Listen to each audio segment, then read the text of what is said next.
Bom dia, amigos. Estamos aqui mais um domingo para o nosso culto matinal dominical. Vamos iniciar, eu vou ler no livro de 2 Samuel, capítulo 22. O livro de Samuel é depois de Juízes. Então tem o Pentateuco, né, que é Gênesis, Êxodo, Levítico, Deuteronômio. Aí tem Josué, que foi o que entrou com o povo na Terra Prometida, o sucessor de Moisés. E depois tem o período dos Juízes, que reinavam por curtos períodos de tempo. E o último dos Juízes é Samuel. E neste livro de Samuel que nós temos o início dos reis de Israel. O primeiro rei foi Saul e o segundo rei foi Davi. E esse texto que eu vou ler no livro de 2 Samuel, capítulo 22, é um cântico de Davi em ações de graça. E esse cântico de Davi também está baseado no Salmo 18, que também foi escrito por Davi. Então eu vou ler, não no Salmo 18, mas eu vou ler em 2 Samuel, segundo livro de Samuel, capítulo 22. Falou Davi ao Senhor as palavras deste cântico. Era um cântico. Davi era um poeta. No dia em que o Senhor o livrou das mãos de todos os seus inimigos e das mãos de Saul. E disse, o Senhor é a minha rocha, a minha cidadela, o meu libertador, o meu Deus, o meu rochedo em que me refugio, o meu escudo, a força da minha salvação, o meu baluarte e o meu refúgio. Ó Deus, da violência tu me salvas. Invoco o Senhor, digno de ser louvado, e serei salvo dos meus inimigos. Porque ondas de morte me cercaram, torrentes de impiedade me impuseram terror. Cadeias infernais me cingiram e tramas de morte me surpreenderam. Na minha angústia invoquei o Senhor, clamei a meu Deus. Ele do seu templo ouviu a minha voz e o meu clamor chegou aos seus ouvidos. Então a terra se abalou e tremeu. Vacilaram também os fundamentos dos céus e se estremeceram, porque ele se indignou. Das suas narinas subiu fumaça, e da sua boca fogo devorador. Dele saíram carvões em chama. Baixou ele os céus e desceu, e teve sob os pés densa escuridão. Cavalgava um querubim e voou, e foi visto sobre as asas do vento. Por pavilhão pôs ao redor de si trevas, ajuntamento de águas, nuvens dos céus. Do resplendor que diante dele havia, brasas de fogo se acenderam. Trovejou o Senhor desde os céus. O Altíssimo levantou a sua voz. Despediu setas e espalhou os meus inimigos, e raios e os desbaratou. Então se viu o leito das águas, e se descobriram os fundamentos do mundo, pela repreensão do Senhor, pelo iroso resfolgar das suas narinas. Do alto me estendeu ele a mão e me tomou. Tirou-me das muitas águas, livrou-me do forte inimigo, dos que me aborreciam, porque eram mais poderosos do que eu. Assaltaram-me no dia da minha calamidade, mas o Senhor me serviu de amparo.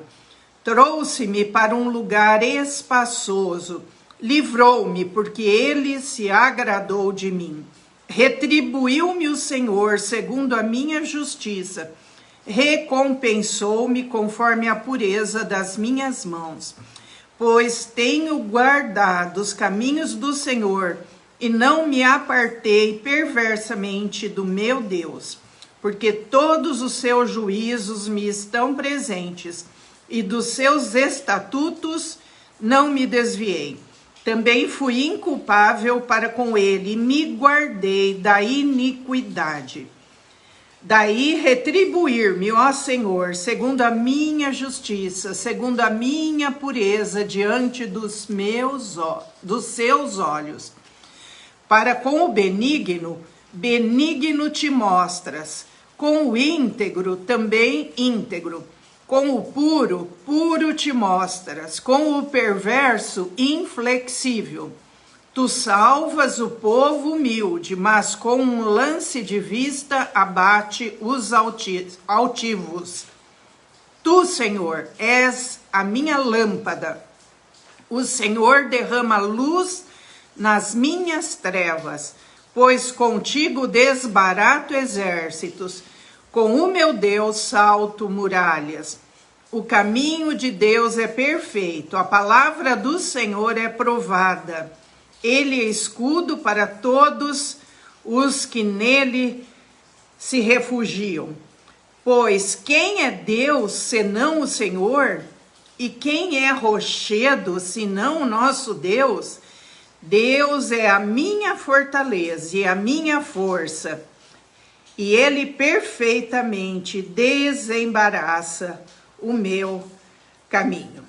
Vou ler até aqui, e eu li 2 Samuel, capítulo 22, que é um cântico de Davi após uma vitória em uma das suas batalhas. Davi foi um homem de guerra, porque ele tinha verdadeiramente inimigos que o perseguiam, e ele era um poeta.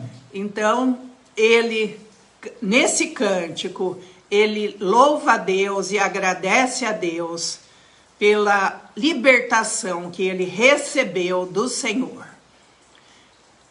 Vamos, neste momento, estar orando, e depois eu vou estar passando a palavra para o Michel, e para nós termos o nosso estudo bíblico. Então, vamos estar colocando a nossa vida diante do Senhor e agradecendo por tudo, pela proteção, pelas bênçãos, pela libertação. Vamos ter um espírito agradecido, de gratidão a Deus. Senhor nosso Deus, nosso Pai, nós te agradecemos, nós te louvamos, nós engrandecemos o seu nome, porque o Senhor é bom e a sua benignidade dura para sempre. E de eternidade a eternidade, a tua salvação para aqueles que te temem.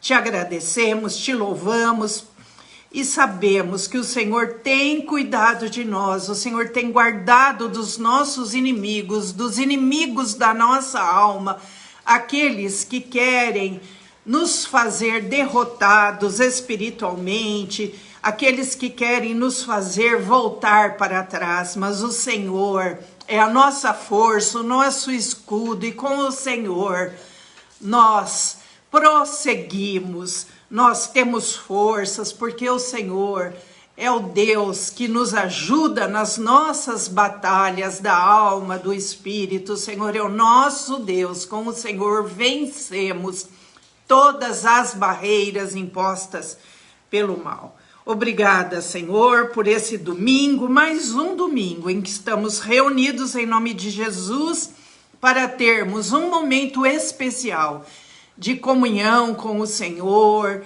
de estarmos crescendo também no conhecimento da tua palavra. Fala conosco, Espírito Santo. Ó, vem, Espírito Santo. Atua no nosso coração, na nossa mente, tira de nós tudo aquilo que não te agrada, que o Senhor esteja nos purificando e nos ajudando a crescer em santificação, a ser cada dia melhores, cada dia mais maduros, Senhor. Ajuda-nos, ó Espírito Santo amado, vem, enche-nos com a tua presença, porque com o Senhor nós somos sempre mais que vencedores. Ó Deus, eu quero colocar agora a vida de cada irmão que está assistindo, daqueles que estarão assistindo. Ó Deus, ouve a oração de cada um, se tem alguém aflito, se tem alguém decepcionado, se tem alguém revoltado, coloca a tua mão, Senhor, acalma esse coração, fortalece cada vida, livra de todo mal.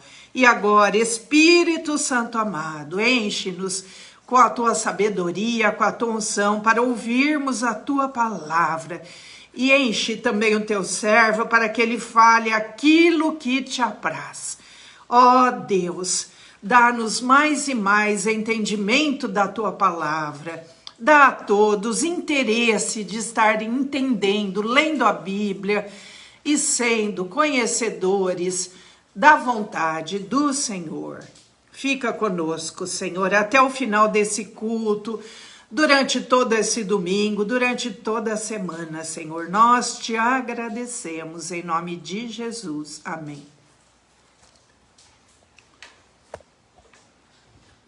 Bom dia, a graça e a paz de Cristo esteja com todos os irmãos e irmãs. Nós vamos dar continuidade, nós estamos vendo a vinda de Jesus, a segunda parte. Falamos domingo passado, a primeira parte, a respeito dos acontecimentos que os discípulos perguntaram para Jesus. Falamos a respeito de Lucas 21 e também de Mateus capítulo 24, em parte. E hoje nós vamos dar continuidade. Os discípulos perguntaram para Jesus, fizeram assim 3 perguntas. A primeira pergunta, eles fizeram: quando será a destruição do templo que o Senhor está falando aqui em Jerusalém? A segunda pergunta, que sinal haveria quando da sua vinda?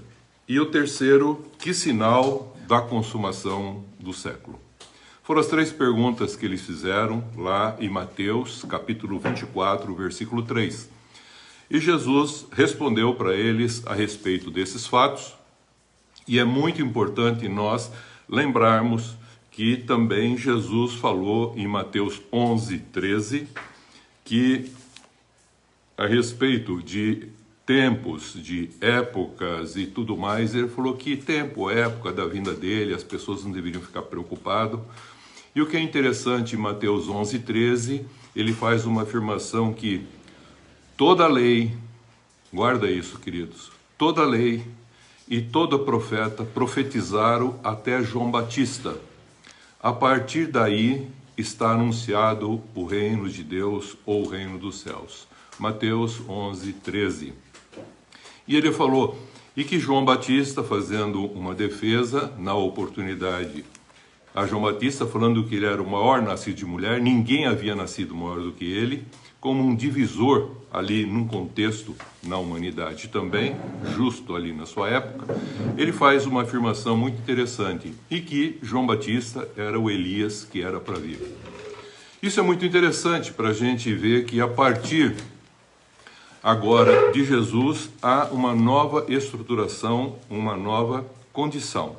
Então, nós falamos já um pouquinho a respeito da vinda, e eu gostaria de retomar para a gente continuar o nosso estudo. Quando seria destruído o templo de Jerusalém? É claro que quando Jesus falou, no ano 33, por volta de 29 a 33, eles não sabiam, ninguém sabia. Hoje nós sabemos, Jerusalém seria sitiada, como nós já vimos em Lucas 21, como também falou Mateus 24, de 15 para frente, fala, seria sitiada, e os exércitos do Império Romano, que foi algo que Daniel profetizou há muito tempo atrás, que os sonhos que Nabucodonosor teve daquela grande estátua, que Daniel explicou e que ele acabou construindo uma imagem para que as pessoas adorassem. E na realidade ele não entendeu a revelação dos reinos que ele falou que viria depois deles. E é claro que ele fala de 4 reinos, e ele fala do romano, o 4º reino, que é exatamente quando nasceria o Messias. E aí o próprio Daniel tem um sonho, e ele vê essa revelação, e ele fala de animais, de bestas, de animais ferozes, e ele fala a representação desses reinos: Babilônia, Medo-Persa, a Grécia, Alexandre o Grande, seus 4 generais, depois Roma, uma extensão desse reino que chegaria aos dedos, numa divisão desse reino, quando nasceria, nessa época, o Messias, a gente sabe muito bem, dentro desse contexto do Império Romano, e que esse 5º reino seria o reino de nosso Senhor Jesus Cristo, que não passaria para nenhum outro povo, e que seria eterno, e não mudaria, e ele seria consubstanciado de uma maneira plena, e o povo dos santos do Altíssimo assumiriam ele. É claro que nesse contexto do Império Romano, nós sabemos que no ano 70, ainda nesse contexto do domínio do Império Romano, vai aparecer um comando do general Titus Flávio, que tomaram a cidade de Jerusalém. E o templo foi destruído, foi queimado, e os seus habitantes foram expulsos em parte.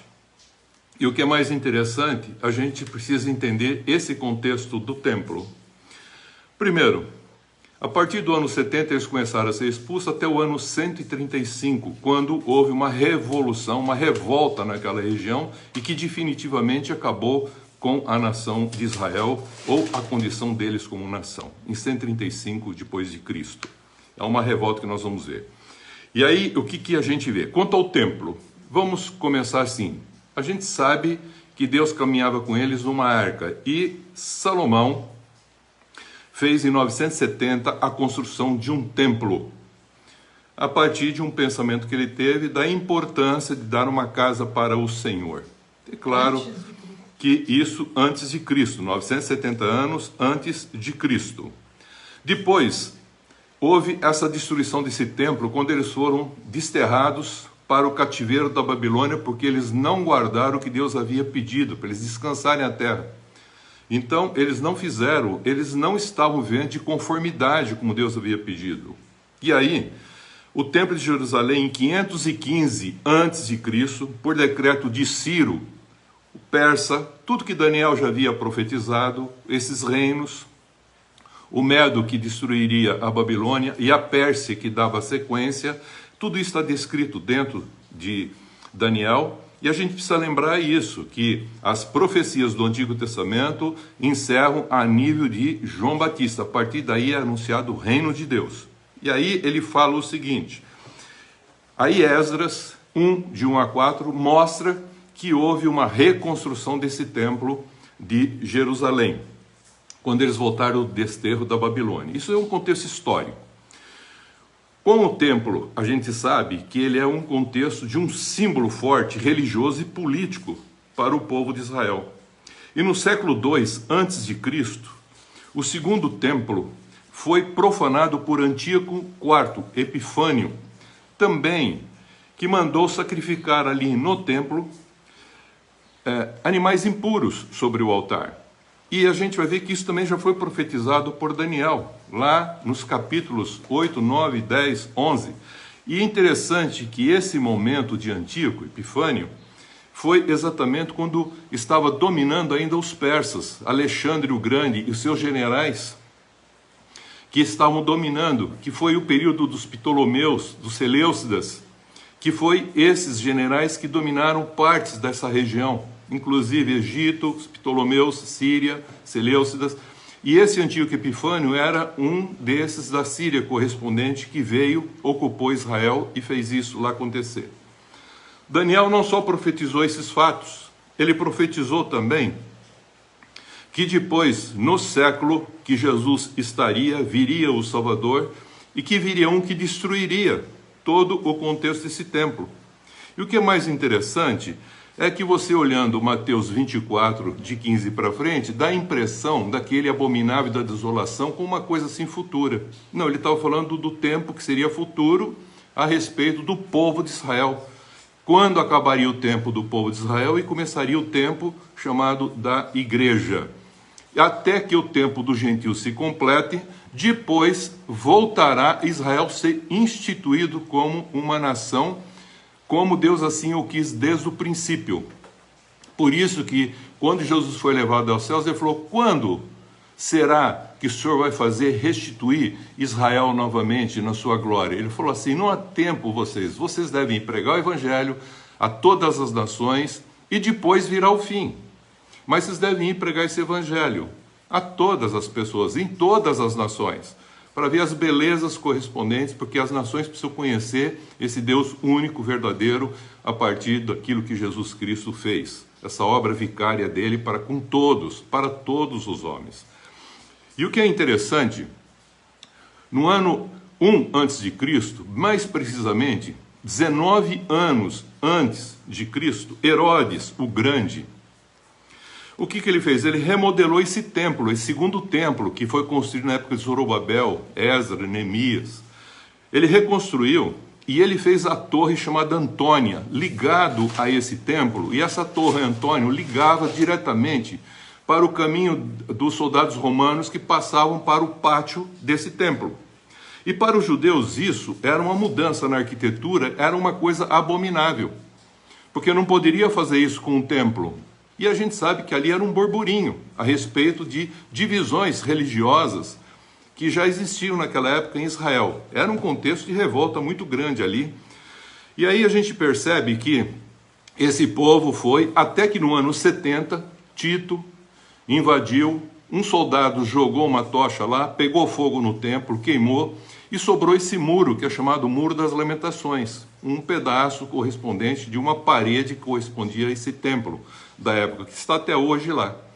E nós sabemos que foi correndo o tempo da história, os judeus foram dispersos, como vimos já a vez passada, e agora em 14 de maio de 1948, Israel foi instituído como nação. Então, a partir daí nós falamos a importância de um dos sinais que seria a figueira novamente brotando, porque Israel tem que ocupar essa terra, porque Deus falou que ele colocaria o pé.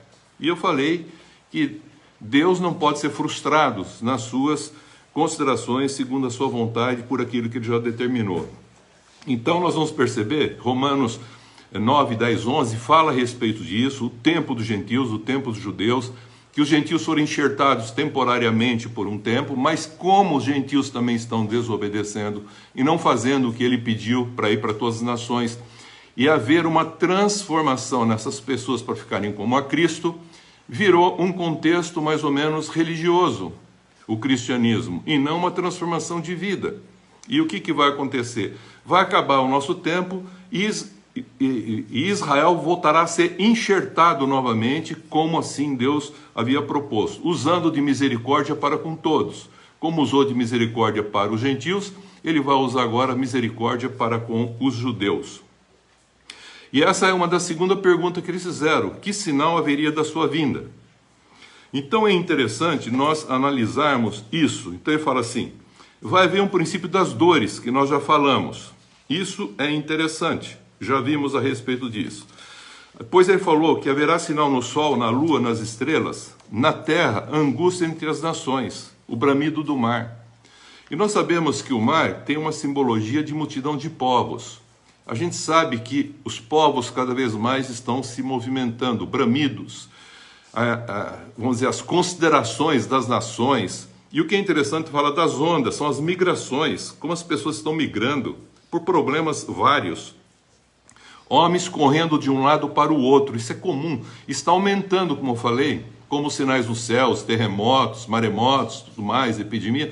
E ele falou, isso vai aumentando cada vez mais, porque os homens não vão se arrependendo para fazer o que Deus assim havia pedido, para ficar pessoas plenas, perfeitas, completas, maduras, mas o sistema religioso impede que essas coisas aconteçam. E o que é mais interessante, fala que os homens estarão desfalecendo, já vimos isso também, de medo, por aquilo que virá a acontecer futuramente. E o que é interessante, eles não tendo uma perspectiva da revelação de Deus, eles ficam angustiados, pensando no futuro, sem entender o que já foi decretado para o eterno. E vimos também que os poderes do céu serão abalados, mas quem perseverar até o fim será salvo. Vimos também, domingo anterior, em 1 Timóteo 4:1, que o Espírito Santo fala que nos últimos tempos, esses últimos tempos são os tempos chamados dos gentios. É o tempo que está a igreja. Começou lá em 602, quando nós falamos, com Nabucodonosor, a grande Babilônia. Esse símbolo que está também no Apocalipse e que está percorrendo todo esse contexto da história com as bestas que nós já falamos no contexto da história, besta do mar, da terra, tudo já falado por Daniel, e também do abismo que fala no Apocalipse. A gente vai perceber que vimos lá que nos últimos tempos, esse tempo dos gentios, seriam assim, tempos difíceis. Segundo Timóteo 3, de 1 a 9, os últimos dias serão uns tempos assim bem difíceis. E paramos aí e quero continuar agora em Judas 17 a 22, em que Judas afirma na sua carta que já foi proferido pelos apóstolos de Jesus Cristo que no último tempo, veja, o tempos dos gentios, no último tempo haverá escarnecedores, zombadores, andando segundo as suas ímpias paixões. Promovem divisões, grande número de denominações religiosas. Veja quantas denominações religiosas nós temos, subdivisões no cristianismo. Em lugar de ser a gente vê partidos que já existia já na época de Paulo. Sensuais, diz, que buscam sentido dos seus interesses, paixões carnais. E ainda mais ele fala, e sem o Espírito Santo. Por isso que quando da vinda de Jesus, olha, prepara, Jesus está chegando. Então ele está falando que são as virgens sábias e as nécias. Ele está falando a respeito disso porque ele vai explicar uma verdade para nós. E essa verdade é que ele está nos preparando para a vinda dele. E ele fala, vigiai e orai para que a vinda dele não chegue como ladrão para a nossa vida. Porque apotinesco, todos nós vamos morrer fisicamente. E quando morremos fisicamente, Hebreus 9, 27 fala, ao homem é dado morrer uma só vez, e depois disso o juízo. Então não tem um contexto de você voltar para fazer, não. Você tem essa oportunidade ou de aceitar Jesus como seu Salvador, ou de rejeitá-lo. E assim mesmo, por causa dessa escolha e decisão, nós acabamos nos autocondenando. É o que nós vamos ver na sequência. Então Judas diz que é interessante que nesses tempos, nesse último tempo, nesses últimos dias, já falei das dificuldades do domingo passado, e quero dizer agora que Judas fala, ele fala que nesse último tempo, aqueles que esperam a misericórdia de nosso Senhor Jesus Cristo para a vida eterna, se compadeça.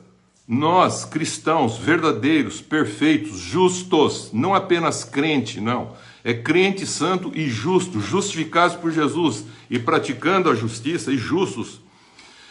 Ajudar aqueles que estão ainda nas dúvidas, com dúvidas, arrebatando-os do fogo. Aí ele fala mais, sede compassivos com eles, use de misericórdia para com eles também, e detesta as roupas, isto é, as atitudes contaminadas pela carne que eles apresentam. Então a gente precisa lembrar o seguinte, Jesus, ele vem para julgar. Ele não vem só para levar a sua igreja, mas agora ele vem julgar o que ele já julgou e agora ele vem condenar o que ele já havia julgado, porque ele já pisou a cabeça do mal. E agora ele vem para eliminar definitivamente, para entregar o reino a Deus e ao Pai, para que Deus seja tudo em todos. É isso que ele vem fazer. Por isso que aqui, em Apocalipse 19, de 11 até o versículo 21, vocês vão ver que ele está falando a respeito desse contexto da condenação, da ceia de Deus. Vamos entender isso um pouquinho. Então eu quero fazer uma afirmação para os irmãos. Todo mundo fala, Deus é amor. Sim, sabemos isso. O amor ágape, esse amor desinteressado, o amor divino, ele cobre multidão de pecados, mas não encobre, não esconde, não acoberta pecados que os homens cometem, porque haverá um dia de juízo, e que haverá justiça, porque esse que está descrito aqui em 19:11, quando vê o céu aberto, haverá um contexto de um juízo, e ele vai trazer esse juízo. E as pessoas não ainda entenderam o que é a missão que Jesus veio fazer. Ele veio salvar, aqueles que o aceitam são salvos, não entram em condenação. Vamos ler isso agora. Mas aqueles que não aceitam já estão condenados. Presta atenção. Paulo, em 2 Tessalonicenses 1 e 2, fala a respeito da vinda de Jesus, que estamos falando agora. O templo já foi destruído. Já entendemos que o povo de Israel foi disperso por todo o mundo. Voltou em 1948. Já falamos que essa nação está sendo construída novamente e só está faltando agora essa condição de um templo como um centro de adoração para eles serem uma nação completa, fundamentada naquilo que Deus sempre quis e os limites dela como que seria como Deus havia predeterminado. E aí Paulo fala em 2 Tessalonicenses 2, de 1 a 12, o seguinte: ninguém vos engane, porque antes da vinda de Jesus haverá 1. Apostasia. 2. Será revelado o homem da iniquidade, o filho da perdição. Será revelado. Esse é aquela que expressa a besta do abismo. Apocalipse 11:17, que eu vou fazer um estudo à parte. Paulo, em 2 Tessalonicenses 2, afirma que o mistério da iniquidade, veja bem, que no fim dos tempos vai predominar e o amor de quase todos esfriará. O mistério da iniquidade já opera e aguarda, diz Paulo lá em 2 Tessalonicenses, que seja afastado o que o detém, o Espírito Santo. Quando vai acontecer isso? Ele falou, vai acontecer quando na realidade a igreja for arrebatada, Israel for tirado, tudo for tirado, para que ele trate com o mundo aqui. E depois virá a plenitude de Israel como um todo, em que lá na Nova Jerusalém não haverá santuário. Para que seja revelado o iníquo, é preciso que muitas pessoas se tornem iníquas. E assim, diz 2 Tessalonicenses, capítulo 2, de 1 a 12, será revelado o homem da iniquidade, o filho da perdição, que se opõe e se levanta contra tudo que se chama Deus, ou seja, objeto de culto, a ponto de assentar-se no santuário de Deus, ostentando como se fosse o próprio Deus. Ele aparecerá para os que não acolheram o amor da verdade, para serem salvos. É por isso que Deus lhe dá a condição do erro. Esse evangelho diz, quando será o fim, Jesus? Eu falei, esse evangelho vai ser pregado a todo mundo, a toda criatura. Jesus falou, ide por todo mundo, pregar esse evangelho. É isso. Para testemunho, não é às pessoas, a todas as nações. Jesus deu essa ordem para pregar a todas as nações. E ele falou, e assim será o fim. Então, nós vamos perceber que já lá na época da igreja primária, no início dela, na formação dela, desde o princípio dela, João já em sua primeira carta já falava que muitos anticristos surgiram do meio da igreja. E Paulo afirma que o mistério da iniquidade já opera já no seu tempo. E o humor de muito vai esfriar por causa desse contexto. O Senhor permite, então manda essa operação do erro e permite que isso aconteça. E ele falou, por quê? Porque eles não quiseram dar crédito à verdade. Não quiseram aceitar o que Jesus havia falado. Antes, eles se deleitaram na injustiça e não em fazer justiça.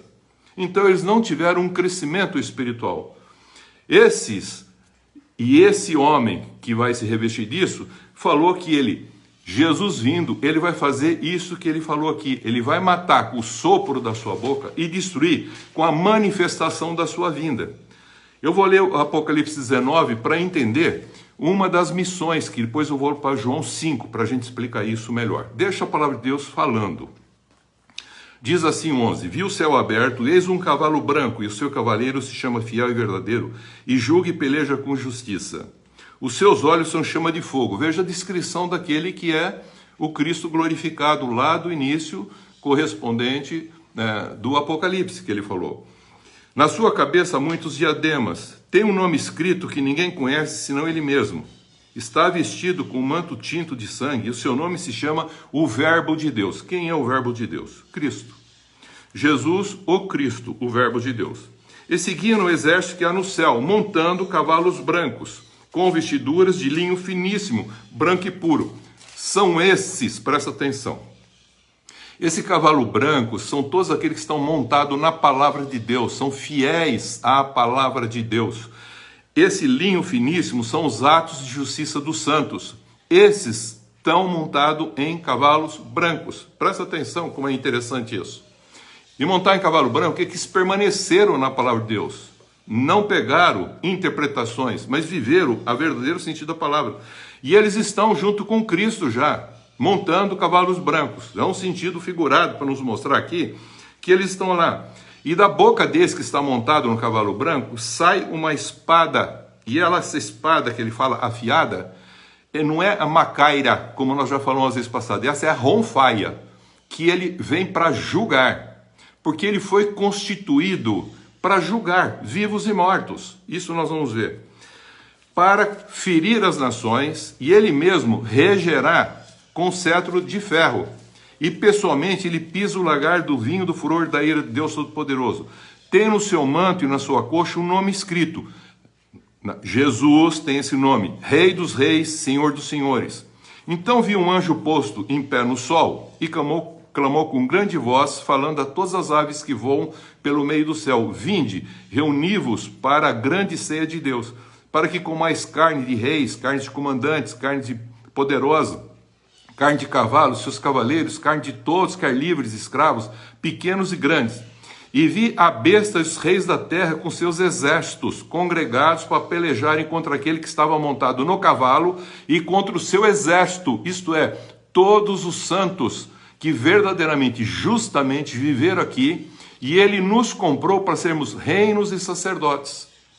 E as pessoas não conseguem entender que quando nós aceitamos a Jesus, ele diz que ele morreu para com o seu sangue nos comprar para ser reinos e sacerdotes. Não é no céu, é aqui na terra, para revelarmos ele aqui na terra. Essa é a expressão para sermos como um Cristo, justo, e fazermos justiça. É isso que ele está falando aqui. E falou, aí, nesse contexto, ele fala, a besta foi aprisionada, e com ela o falso profeta. E veja que ele fala o seguinte: com os sinais que haviam feito diante dela, seduziu aqueles que receberam a marca da besta. Eram os adoradores da sua imagem. Os dois foram lançados vivos dentro do lago de fogo que arde com enxofre. Os restantes foram mortos com a espada, isto é, a ronfaia, o juízo que saía da boca daquele que estava montado no cavalo. E todas as aves se fartaram das suas carnes. Então, essa é uma realidade que ele está falando e que nós vamos dar depois continuidade para nós entendermos que quando nós aceitamos a Jesus Cristo, nós estamos com o nosso espírito morto, todos, destituído da glória de Deus. Mas aqueles que entenderam a obra vicária de Jesus, tiveram a ressurreição acontecendo, egeiro e anisteme, do espírito dos homens. E o reino de Deus começa em nossos corações, porque o reino de Deus não vem de forma visível, ele está dentro de cada um de nós. E aí nós passamos a ser embaixadores de Cristo, quem? A igreja, os justos, aqueles que se tornaram santos e perfeitos, e não apenas crentes religiosos, mas santos e perfeitos. Esses já estão com Cristo quando fecharem os olhos. Coimal, eles vão dormir com Cristo, não vão dormir o sono da morte. Mas muitos crentes cristãos que não crescerem em santificação e em comunhão, eles vão dormir o sono da morte para esperar o trono de Cristo para um julgamento. E só o trono branco vai ficar para aqueles que não quiseram nada, mas tiveram só o nome escrito no livro da vida. Olha que coisa absurda. Por isso que ele falou, nós somos filhos de Deus, mas se não manifestou que havemos de ser. Mas depois, na ressurreição, nós vamos entender quem será a igreja e quem não será a igreja. Vamos entender isso de uma maneira assim, bem tranquila. Vamos ver a missão de Jesus. Eu vou pedir para os irmãos abrir João capítulo 5. O Evangelho de João, capítulo 5. Jesus explica a sua missão. Abra comigo, João capítulo 5.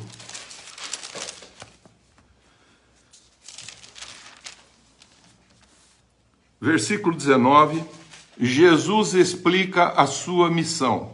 Deixa a palavra de Deus, querido, permear o teu coração, o meu coração, o nosso coração. Deixa ela permear.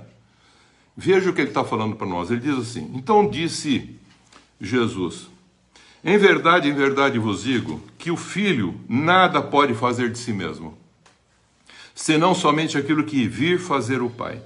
Porque tudo que este fizer, o Filho também semelhantemente o faz. Esse processo da comunhão. Porque o Pai ama o Filho, e lhe mostra tudo o que faz, e maiores obras do que essa lhe mostrará, para que vos maravilheis. Maiores obras. Pois assim como o Pai ressuscita, veja a palavra, assim como o Pai ressuscita, egeiro, e vivifica, zopoio, os mortos, dá vida aos mortos, assim também o Filho vivifica, zopoio, aquele a quem quer. E o Pai a ninguém julga. Versículo 22, João 5, 22. O Pai a ninguém julga, mas ao Filho confiou todo o julgamento, a fim de que todos honrem o Filho, de modo porque honra o Pai. Quem não honra o Filho, não honra o Pai que o enviou.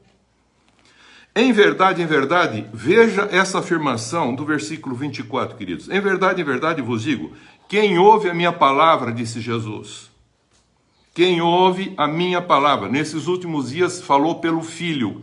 Ele não está falando mais por profeta, ele está falando pelo Filho, Jesus, reino de Deus. Quem ouve a minha palavra e crê naquele que me enviou, veja, querido, grifa na tua Bíblia, tem a vida eterna, tem. Já explicamos.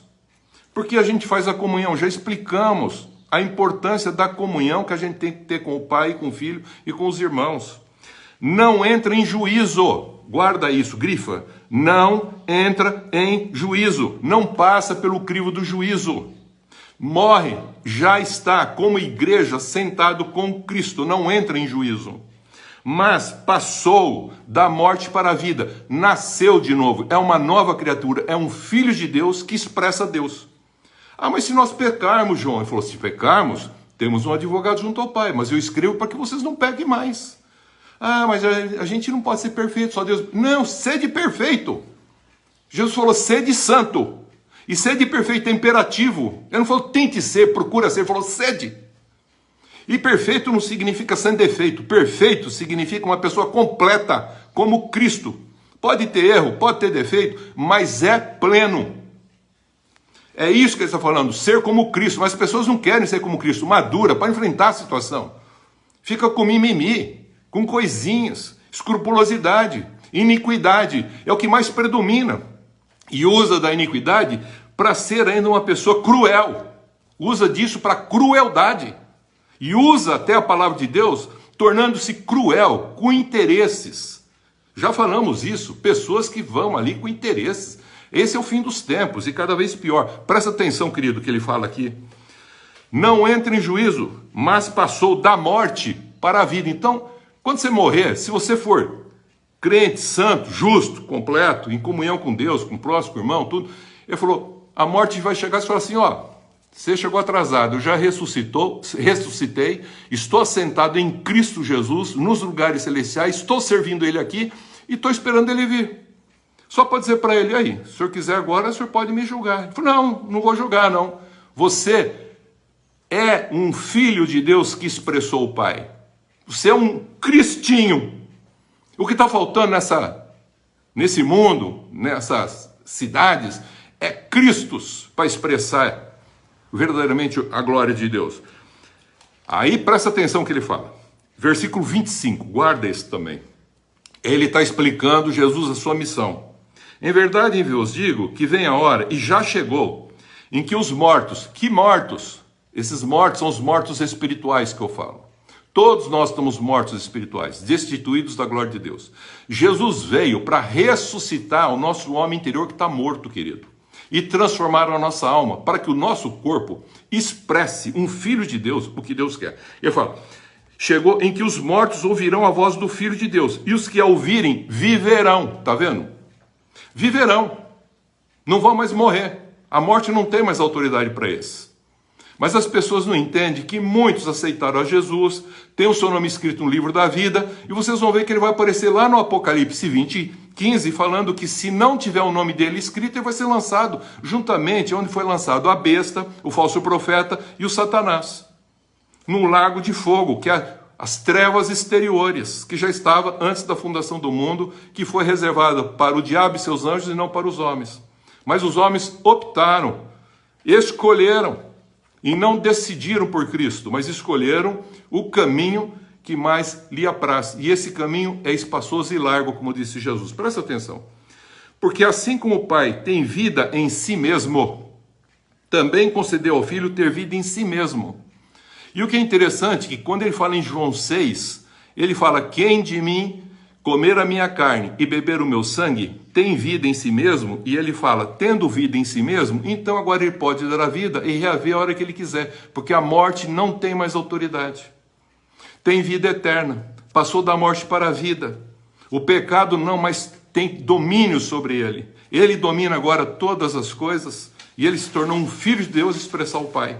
É isso que ele está nos ensinando aqui, presta atenção. E fala, ele deu autoridade para julgar, porque é o Filho do homem. Não vos maravilheis disto. Agora presta atenção. Primeiro ele fala que ele veio fazer uma função, formar a sua igreja, ressuscitar os homens, quer judeus, quer gentios, toda nação, cor, raça, credo, não importa. Grande, pequeno, não importa. Aceitou ele, deu condição de ser chamado Filho de Deus, para poder ser igreja. Mas os que não querem chegar a esse contexto, ele fala, não vos maravilheis disso, porque vem a hora em que todos os que se acham nos túmulos, tá vendo? Os que morrem agora não vão para túmulo, querido, o corpo vai para o túmulo, mas a alma e o espírito volta para Deus, a gente sabe disso. E já vimos lá, domingo anterior, que quando Jesus ressuscitou, ele abriu o paraíso, porque estava fechado. E um homem tinha que abrir, porque um homem, por causa de um homem, fechou o paraíso. E agora por um homem teria que ser aberto. E foi aberto por Cristo, homem. Jesus, homem, o Cristo de Deus, ele abriu. E aí, em Mateus 27, nós vimos que os mortos que estavam no Sheol, separado naquela época, dos bons e os ruins, era um Sheol, um lugar comum. Agora ele separa e leva para um lugar chamado paraíso. E a partir daí, esse paraíso está aberto para os justos. Está aberto, morreu, vai para lá. Mas também muitos que morrem em Cristo, às vezes morrem crente, santo, mas não plenamente, não perfeito, mas morreu num caminho certo do crescimento, não importa, vai para lá também. E tem que passar por um tribunal de Cristo, porque agora ele diz uma coisa diferente. O primeiro ele fala, aqueles que ouviram e viveram de conformidade, não entram em julgamento. Passou da morte para a vida, estão sentados nos lugares celestiais em Cristo Jesus, são embaixadores de Cristo. Se são embaixadores de Cristo, queridos, já reinam com Cristo. E se reinam com Cristo, são sacerdotes de Deus e de reino, porque eles são expressão desse reino, porque sabe que há um rei que está governando. Então Cristo já está governando. Mas as pessoas não estão vendo. Mas o reino de Deus, diz Lucas, que ele não vem de forma visível.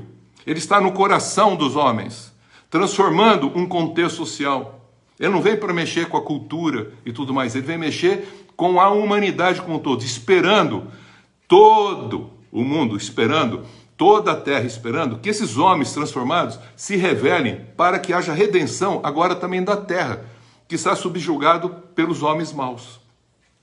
Por isso que ele vem para julgar. E veja que interessante, e todos que se acham nos túmulos ouvirão a sua voz e sairão. Então vai ter crente no túmulo, querido. Muitos crentes no túmulo, que creem em Cristo, e os que não creem em Cristo vão estar esse túmulo que eles chamam o Hades, nada mais é do que ainda esse Sheol, que não foi aberto, que está lá, para todos aqueles que morrem, eles descem para essa condição chamada sepultura. Sheol, ou Hades no grego, Sheol no hebraico. O que tiveram feito bem para a ressurreição da vida. Então esse tribunal de Cristo, ele vai fazer uma seleçãozinha assim dos crentes santos, mas que não foram justos. Não foi o contexto da expressão de um Cristo, de uma noiva. Aquilo que fala é Cristo cristão. Não tinha. Era Cristo denominação, Cristo sistema religioso, Cristo mais alguma coisa, mas não era a esposa. É isso que eu quero deixar bem claro. E ele fala aqui, os que tiveram feito bem para a ressurreição da vida, e os que tiveram praticado mal para a ressurreição do juízo. Então é interessante aqui, e ele fala, eu nada posso fazer de mim mesmo, da forma como eu ouço julgo. O meu juízo é justo, porque não procura a minha própria vontade, e sim daquele que me enviou. Aqui ele continua explicando todo o contexto da missão, e eu quero caminhar agora um pouco mais para explicar um detalhe que é muito importante, que às vezes passa desapercebido. E ele falou que ele viria agora para fazer o quê? Para matar com o sopro da sua boca e a manifestação da sua vinda, tudo aquilo que 1 Coríntios capítulo 15 já havia falado. Então eu quero que você veja o seguinte. Capítulo 15, 1 Coríntios, capítulo 15, ele fala sobre a ressurreição. É o capítulo mais longo explicando a respeito da ressurreição de Jesus. Quiser compreender um pouco da ressurreição, está bem explícito aqui no capítulo 15 de 1 Coríntios. Depois que ele fala a respeito da fé nossa, olha, se eu prego, mas eu não creio na ressurreição, que ressurreição que ele está falando? No Egeiro, na anistêmia, essa ressurreição primeira que acontece no nosso espírito. Se aconteceu isso, nós somos uma nova criatura. E se nós somos uma nova criatura, nós ficamos parecidos com Jesus. Mas muitos são uma nova criatura, mas não cresceram em santificação e comunhão. Passarão pelo juízo do tribunal de Cristo. Os demais têm o galardão de ser a noiva. Esses outros passarão pelo juízo para passar para saber quem vai e quem não vai. Participar de um contexto maior, de um brilho celeste, como ele fala aqui. Veja o versículo 20. Ele diz claramente, se eu não creio que Jesus ressuscitou, é vã a minha fé, é vã a minha pregação. Por isso que a base do cristianismo é ressurreição. Não é reencarnação ou qualquer outro pensamento vão, não. É ressurreição. Então nós já ressuscitamos em Cristo, que aceitamos da maneira como ele falou que a gente deveria aceitar. Nós não vamos entrar em julgamento, passamos da morte para a vida. Não entra em juízo. Veja como é interessante, já é parte dessa igreja. Os outros vão ter que passar por esse crivo. Presta atenção. Aí ele diz assim, mas de fato Cristo ressuscitou dentre os mortos, sendo ele as primícias dos que dormem. Visto que a morte veio por um homem. Essa morte é Thanatos. Thanatos é um sentido mais amplo da morte. Veio por um homem. Também por um homem veio a Anastase, a ressurreição dos mortos. Assim como Adão, todos morrem em Adão, assim também todos serão vivificados em Cristo, que aceitarem ele. Se não aceitarem ele, não serão vivificados. Zopóio, lembra que nós falamos? Cada um, porém, para sua própria ordem. Cristo as primícias, depois que são de Cristo na sua vinda.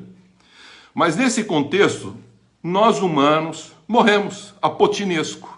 E quando a gente morre, a gente vai estar dentro de um processo, ou de noiva, ou de um processo esperando um julgamento por aquilo que nós fizemos com esse corpo, mesmo sendo cristãos. Então eu quero voltar para Mateus 24, para chamar a atenção de um detalhe que passa desapercebido, numa sequência assim muito rápida, que eu não vou entrar em detalhes, mas eu quero que você volte para Mateus capítulo 24, que muitos ficam prendendo ali a um contexto transcendente, de tempo, de espaço. E Jesus não está falando disso. Então eu quero compartilhar um pouquinho e rapidamente com vocês a respeito desse fato. Mateus, abram lá, capítulo 24, que está falando do contexto da vinda de Jesus. Essa grande tribulação nós já vimos, estava dentro daquele contexto da dispersão, destruição do templo e tudo mais. Depois ele fala mais para frente o seguinte, o versículo 27. Porque assim como o relâmpago sai do Oriente e se mostra até o Ocidente, assim há de ser a vinda do Filho do Homem. Onde estiver o cadáver, aí se ajuntarão os abutres.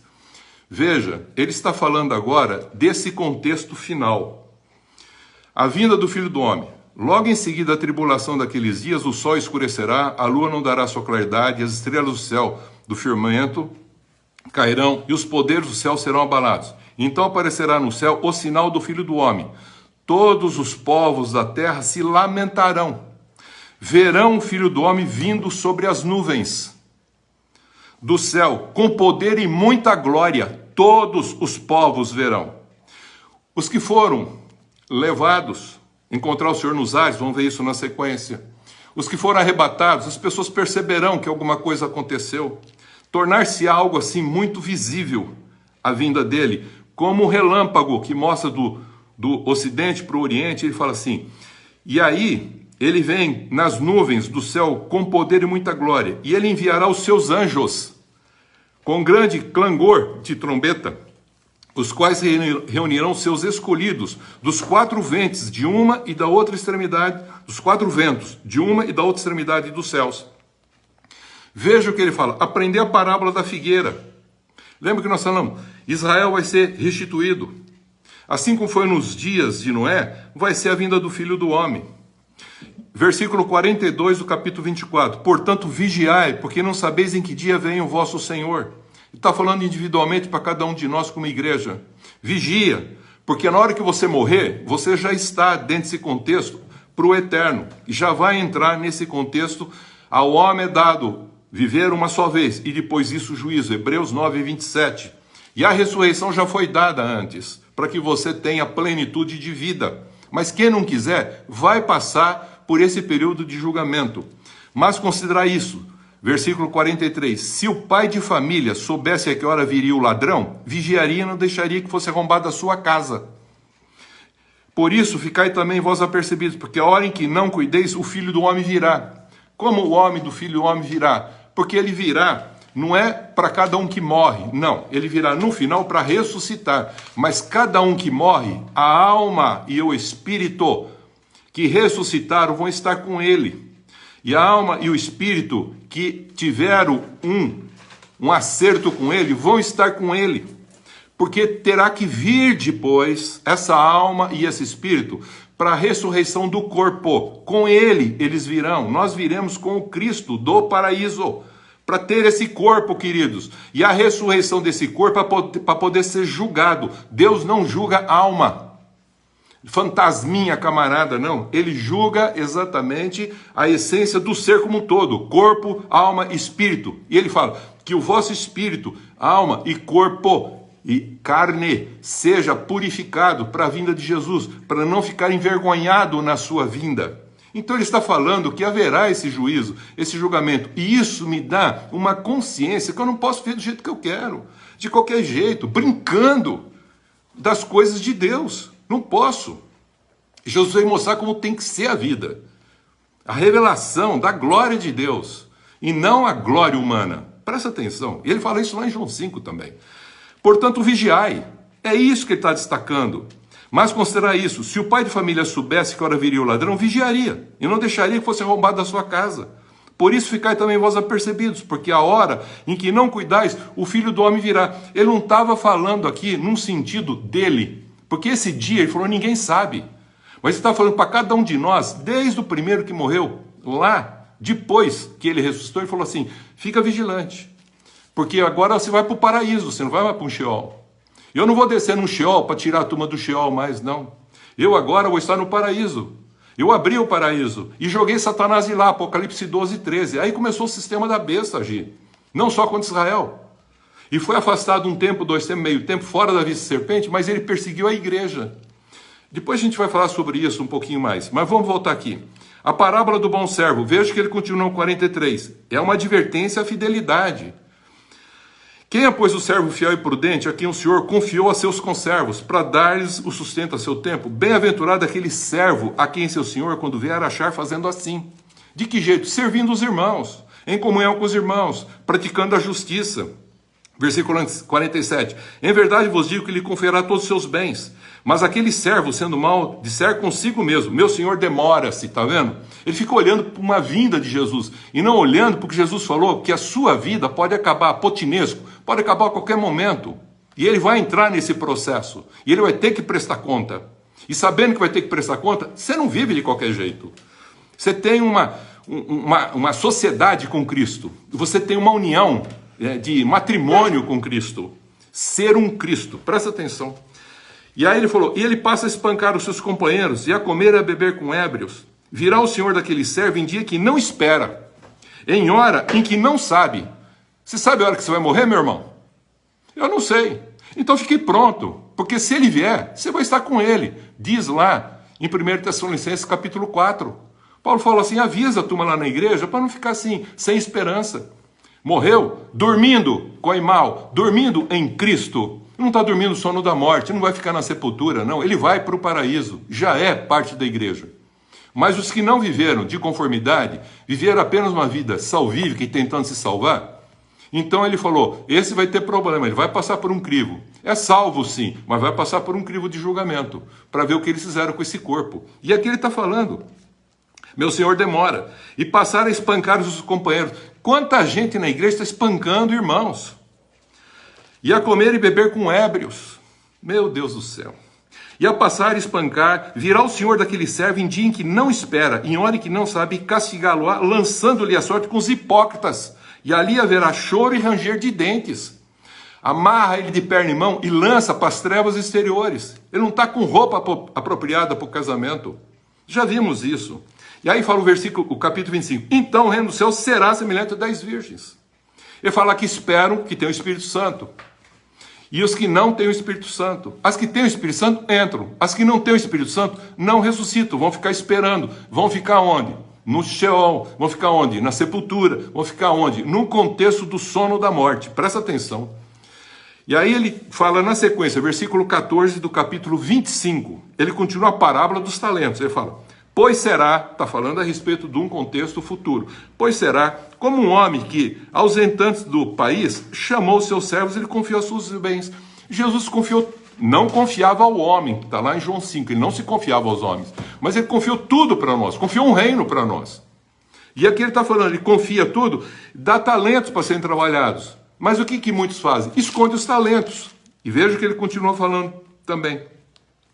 Versículo 29 desse capítulo 25. Porque a todo o que tem será dado, e terá em abundância. Mas ao que não tem, até o que tem lhe será tirado. E ele falou, por que você não deu aquele pouquinho que eu te dei de talento, de fé? Por que você não deu para que ser trabalhado? É o que Judas falou. Compadeça dessas pessoas que estão ainda em dúvidas, vivendo esse sistema religioso. Porque se há dúvida, diz lá, 1 Coríntios 15, é pecado, porque não creem na ressurreição, não ressuscitaram, não entenderam esse processo. Egeiro, anisteme, para acontecer a anastasis final. Presta atenção, terminando.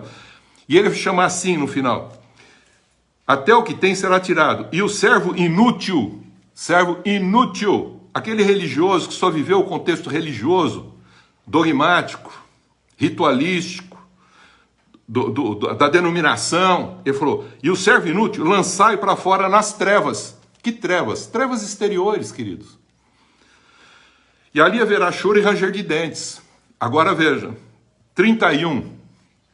Quando vier o Filho do Homem na sua majestade, e todos os anjos com ele, então se assentará no trono da sua glória. E todas as nações serão reunidas em sua presença. São pessoas, não, as nações, porque nós, gentílicos das nações, recebemos uma incumbência de levar essas boas novas a todos, para todos ficarem como Jesus Cristo. E o que está acontecendo? Está acontecendo uma briga religiosa, denominacional, de interesse, de iniquidade, de escrupulosidade. É isso que está acontecendo. E não está havendo uma transformação nesse mundo. Presta atenção que ele diz aqui. E eles vão estar reunidos na presença, e ele vai separar uns dos outros. Esse é o contexto do julgamento. Crises, julgar significa separar. E ele falou aqui, ó, carneiro e cabrito. E ele separa um dos outros. E esse contexto todo, depois que ele fala, ele diz assim, vinde, benditos do meu Pai, que está preparado o reino desde a fundação do mundo. Presta atenção que está escrito aqui. O rei dirá, sempre que vocês fizeram a um desses meus pequeninos irmãos, a mim o fizesse. E aí ele falou assim, entra no reino do Papai Celeste. Mas ele falou, bendito de Deus. Mas agora, no versículo 41, então o rei dirá também aos que estiverem à sua esquerda, apartai-vos de mim, malditos, não fala do Pai. São malditos por quê? Porque eles mesmos tiveram muitas bênçãos e não abençoaram ninguém. Foram muito enriquecidos, não enriqueceram ninguém. Foram muitos Amados e não amaram ninguém. E são cristãos, se dizem cristãos, de entidade, religião, e que ficam brigando com os irmãos. Misericórdia. Ó Espírito Santo, tem misericórdia de todos nós, Pai. Ajuda, Senhor. Essas pessoas entenderem a vinda tua, Senhor.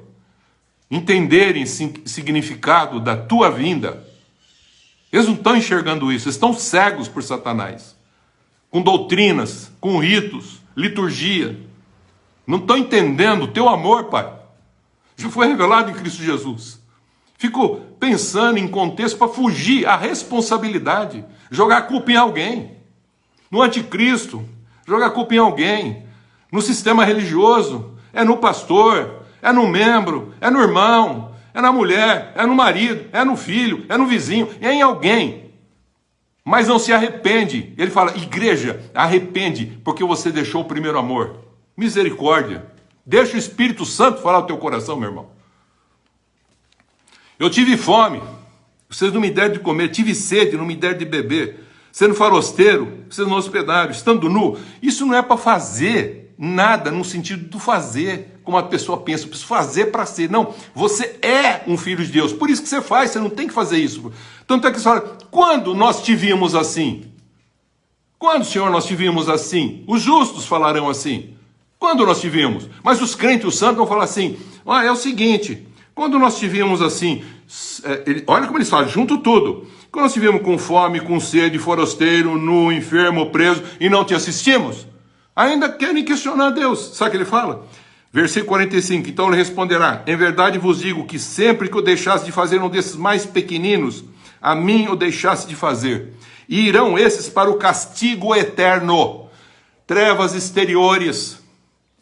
Porém, os justos, para a vida eterna. Não é os crentes não, meu irmão. É os justos. Está entendendo o que é a vinda de Jesus, querido?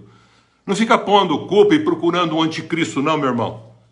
Entenda o que ele está falando. Então presta atenção agora que nós vamos indo para os finalmente por causa do tempo aqui. Hoje, eu vou continuar domingo que vem para encerrar. 1 Tessalonicenses 4, 13 a 18 fala assim, o Senhor Jesus dará uma palavra de ordem, será ouvida a voz do arcanjo, e ressoada a trombeta de Deus descerá dos céus, e os mortos em Cristo, coimau, aqueles que dormiram em Cristo, que ressuscitaram, que tiveram o seu espírito ressuscitado, foram filhos de Deus, que procuraram ver dessa conformidade segundo a vontade de Deus, para o propósito de Deus, estes, tanto do Antigo como do Novo Testamento, que nós já vimos que foi aberto o céu, aberto o paraíso, estão lá com Cristo, virão, presta atenção, o que ele fala lá, virão com Cristo, para pegar esse corpo, ressuscitar esse corpo que está no pó da terra, para receber o galardão.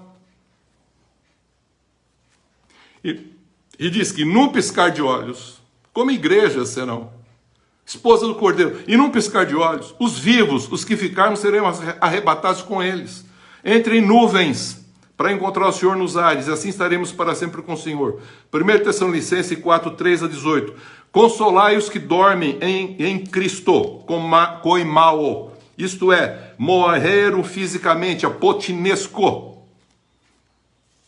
A vinda de Jesus é a ressurreição do corpo, anastasis.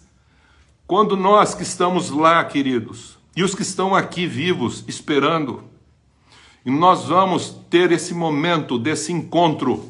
Que dia? Ele falou, ninguém sabe. Que hora? Ninguém sabe. Jesus falou, nem eu sei. Só o Pai sabe. Ide pregar o Evangelho.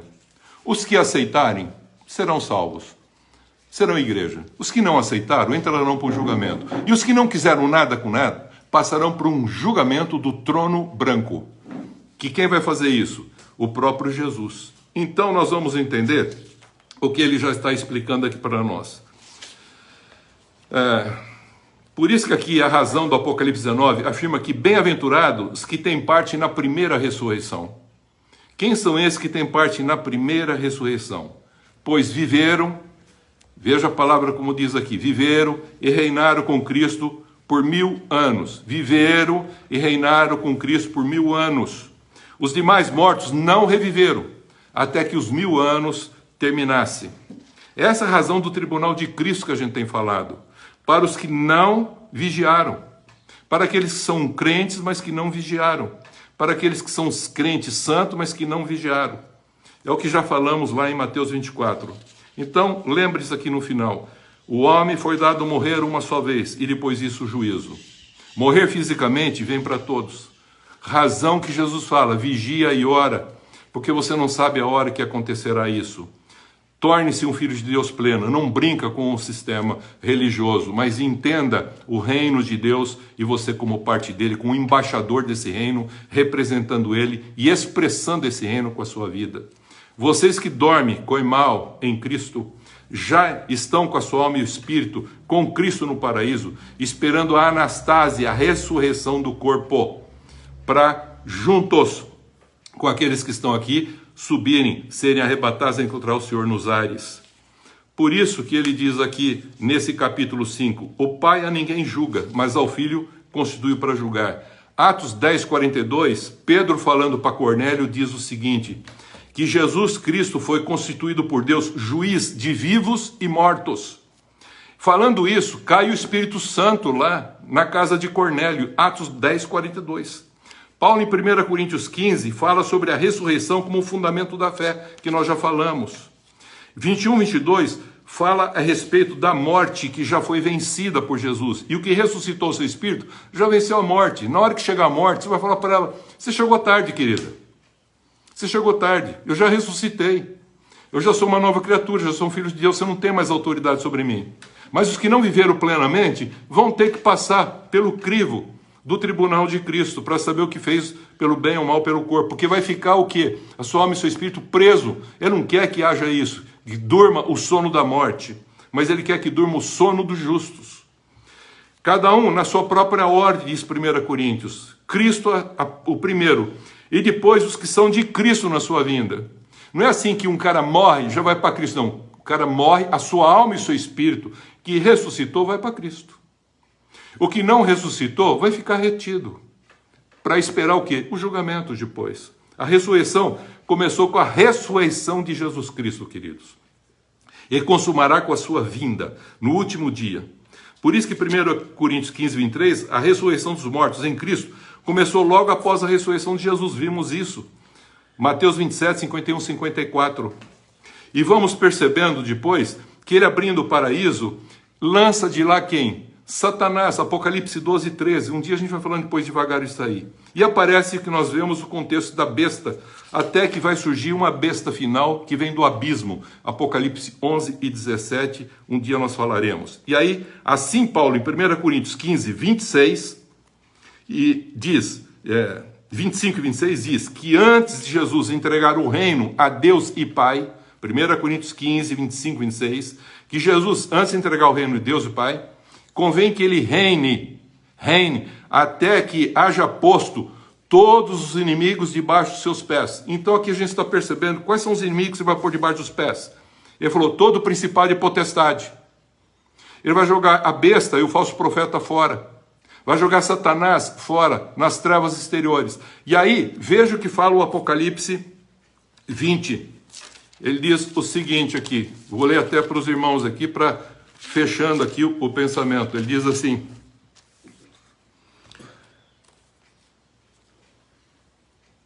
então, versículo 14, 20 e 14. Então, a morte e o inferno, o Hades, a palavra aqui, Hades, a morte e o inferno, diferente o Hades do grego, do Sheol. Então, a morte e o inferno, o Hades, foram lançados para dentro do lago de fogo. Essa é a segunda morte, o lago de fogo. Até que haja posto todos os inimigos. E diz lá em 1 Coríntios 15, o último inimigo a ser posto, sabe quem é? A morte. Quando ele jogar essa morte no inferno, nas trevas exteriores, não haverá mais nada que impeça dele plenificar nas pessoas o reino de Deus. E aí ele falou, e ele vai entregar agora o reino ao Pai, e Deus vai ser tudo em todos. Não haverá mais mar, não haverá multidão de povos. Haverá todos os povos reconhecendo que Deus é Senhor, que Jesus Cristo está juntamente com ele na revelação desse senhorio. E haverá um só rebanho, um só pastor, e todo mundo conhecerá que o Senhor é o Senhor de todas as nações, de todo o tempo e de toda a época, como também vimos que Daniel reconheceu, o Nabucodonosor, na época de Daniel, reconheceu pelos amigos dele e pelo próprio Daniel, como demais vão reconhecer, e o Apocalipse faz esse fechamento mostrando que o último inimigo a ser destruído é quem? A morte. E a morte vai ser lançada no lago de fogo. Aí Deus vai ser tudo em todos e vai acabando assim a revelação que nós temos para formar o que nós chamamos a Nova Jerusalém. A vinda de Jesus, querido, não é só para levar a igreja, é para consumar o mal definitivamente. E ele vai vir, não é 2, 3, 4, 5 vezes, não. Ele vai vir uma vez para consumar o mal, levar a sua igreja, consumar o mal, e depois Deus vai receber o reino e Deus vai ser tudo em todos para a honra e glória de Deus Pai. Amém, queridos? Amém. Hoje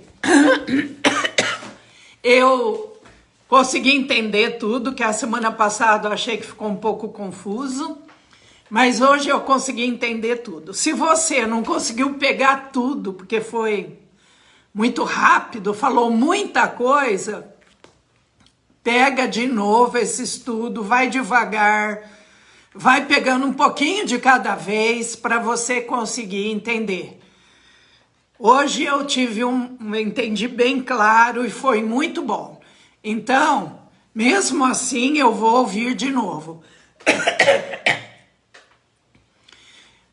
Vamos estar encerrando o nosso culto matinal dominical. Como o Michel falou, vamos estar orando, vigiando, pedindo misericórdia a Deus. Vamos estar nos colocando diante de Deus para que Ele, o Espírito Santo, nos aperfeiçoe. Então vamos orar. No início eu já orei, vamos estar orando de novo. Se você está com algum problema, coloque agora diante de Deus, coloque a sua vida, peça perdão pelos seus pecados, peça uma nova oportunidade para o Senhor. Se você não está vivendo uma vida plena, como um justo, mas está apenas vivendo como um mero religioso, peça a Deus uma nova oportunidade para estar vivendo plenamente, praticando a justiça, se arrependendo dos seus pecados, dos seus maus comportamentos, porque Deus está com os braços abertos para te receber. E enquanto não tivermos a nossa morte física, nós ainda temos oportunidade de nos arrependermos, de vivermos de acordo com os desígnios de Deus. Então vamos estar orando. Senhor nosso Deus, amém, nosso Pai, tem misericórdia, Senhor, amém, de nós, sim, que nos declaramos crentes, cristãos, filhos de Deus, mas que não temos vivido de acordo com a Tua palavra, com aquilo que o Teu Evangelho propõe para todos nós. Tem misericórdia, alcança cada vida, Espírito amém, Santo, sim, toca em cada vida, em cada coração, restaura, amém, restaura as almas, vivifica cada um, traga arrependimento, Senhor. Ó Espírito Santo, vem, atua, batiza com Teu Espírito Santo, para que todos se convençam do pecado e tenham o verdadeiro arrependimento. Ó Senhor, vem Espírito Santo, ajunta, Senhor, os Teus filhos, aqueles que serão arrebatados, amém, como povo Teu, como amém, igreja sim, Tua. Alcança aqueles que ainda estão na dúvida, sim, Senhor. Ó Deus, atua, Espírito Santo, em nome de Jesus. Amém. Amém. Nós iniciamos esta semana Nós iniciamos essa semana e tomamos posse para nossas as vidas, nossas vidas, para nossas para as famílias, nossas famílias, para nossos para os trabalhos, nossos trabalhos. de uma semana de Uma bênçãos, semana de bênçãos, uma semana de uma vitórias, semana de vitórias. sempre confiantes nas promessas de Deus. Sempre confiantes nas promessas de Deus. E rejeitamos toda obra maligna contra nós. Rejeitamos toda obra maligna contra nós. E que não sejamos usados pelo mal. E que não sejamos usados pelo mal. Em nome do Pai, Em nome do Pai, do Filho do Filho e do Espírito Santo. e do Espírito Santo. Amém. Amém. Deus abençoe a todos. Amém, queridos.